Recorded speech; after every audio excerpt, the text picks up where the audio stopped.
ఈ video last దాకా చూడండి, సర్ప్రైజ్ అయింది. టమాటా ఆలుగడ్డ కూర ఎలా వండాలో వీడియోలో చూపిస్తాం. స్టవ్ అంటు పెట్టినాం, స్టవ్ పైన మట్టి కంచు పెట్టినాం. అందులో 1-2 చెంచాల ఆవాల నూనె పోసుకున్నాం. 1 చెంచాడు పోపిత్తులు వేసుకోవాలి, కళ్యాణానికి వేసుకోవాలి, పచ్చిమిర్చి వేసుకోవాలి, ఉల్లిగడ్డలు వేసుకోవాలి, అల్లం వెల్లిపాయ వేసుకోవాలి, చెంచాడు పసుపు వేసుకోవాలి, 1 చెంచాడు ఇంగు వేసుకోవాలి, పచ్చివాసన వల్ల గోలించుకోవాలి. వచ్చిన టమాటా ఇందులో వేసుకోవాలి, దీన్ని మగ్గనివ్వాలి. చెంచాడు కారపొడి వేసుకోవాలి, అర చెంచాడు మసాలా కారపొడి కలుపుకొని 20 నిమిషాలు ఉడికించుకోవాలి. తగినంత ఉప్పు వేసుకోవాలి, పోసిన ఆలుగడ్డలు వేసుకోవాలి. ఇలా మొత్తం కలుపుకోవాలి. ఒకసారి 2 గ్లాసుల నీళ్ళు పోసుకోవాలి, ఎందుకంటే ఆలుగడ్డ ఉడకాలి కదా.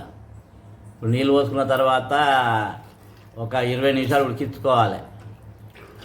ఆలుగడ్డ కూర రెడీ అయింది, గుమగుమలాడుతుంది. వేడివేడి అన్నం కానీ చపాతీడు కానీ తింటే చాలా రుచిగా ఉంటుంది. అబ్బా మళ్ళీ మళ్ళీ కావాలంటుంది, తిన్నా కొద్దీ తినాలనిపిస్తుంది.